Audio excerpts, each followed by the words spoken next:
Hi, I'm Dan with the Dougherty Art Center, and I'm here to offer a tip or two about Photoshop. There are many functions within the Layers panel that can change how a layer appears or behaves in relation to other layers. You can adjust layer order and visibility, sure, but you can also adjust many other things. One of those things is the blending mode of the layer. Blending modes affect how a layer will visually interact with all the visible layers beneath it. Depending upon the layer itself, it can be a drastic or subtle change to how your document looks or functions. We'll start with just adding a color fill layer to this delightful marsupial. If we hit this little half and half circle, we can generate some special layers. For right now, let's just add a color fill layer. And let's pick this color. Okay, now what? Just got rid of the koala, didn't I? Nah, it's just underneath. So where does this blending stuff happen? Right up here.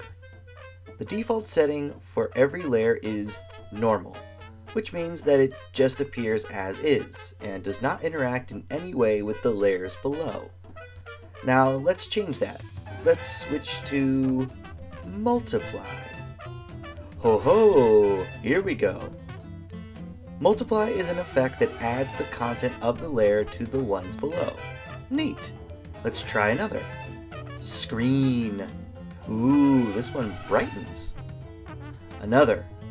Overlay. Cool. How about some more?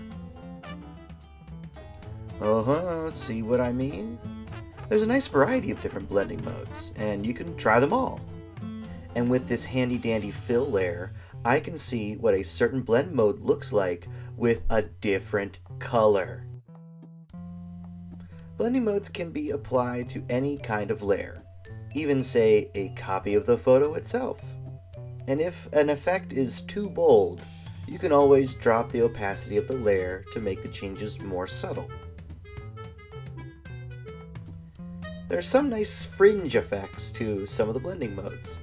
For instance, with multiply, the lighter the color, the less effect it will have under multiply, and white becomes transparent entirely. That could make coloring below some line art super nifty. Blending modes exist all over the place in Photoshop. You can adjust the blending mode of a brush. Ah, neat. The paint bucket tool, stamps, and a whole bunch of others. Blending modes are one of the subtle options in Photoshop that many people take a long time to discover and experiment with.